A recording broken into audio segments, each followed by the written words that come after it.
ফাঁসি চাই, ইসলাম নেতার ফাঁসি চাই। হামলা কেন করতে হবে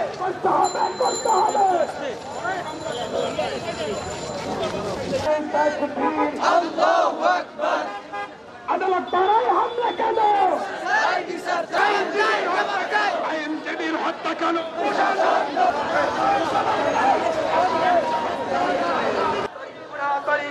আল জিহাদ আল জিহাদ সাবিলুনা সাবিল রংপুর জেলা শাখার নেতৃবৃন্দই থাকবেন অন্য সহযোগিতা করে যাচ্ছিল। সবাই ভাই বন্ধুগণ, আমরা মুসলমানকে পিটিয়ে হত্যা করা হয়, তখন তো শারদীয় দুর্গা পূজার সময় মাদ্রাসার ছাত্র মোহাম্মদ আতাউল হক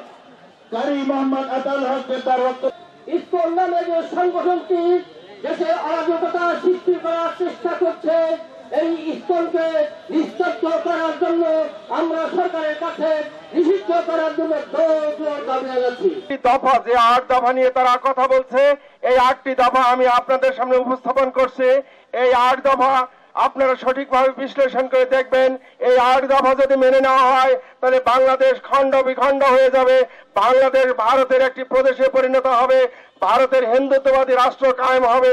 10 লক্ষ মানুষ যখন মিছিল নিয়ে ফ্যাসিবাদীর সেই মসনদকে তছনছ করে দিয়েছে, ঠিক একইভাবে এদেশ থেকে 5 কোটি তৌহিদি জনতা যদি লং মার্চ করে দিল্লি অভিমুখে রওনা করে, তাহলে সেই ভারতের মসনদে যারা সমাসীন রয়েছেন তারা সেই মসনদে টিকে থাকতে পারবেন না ইনশাআল্লাহ।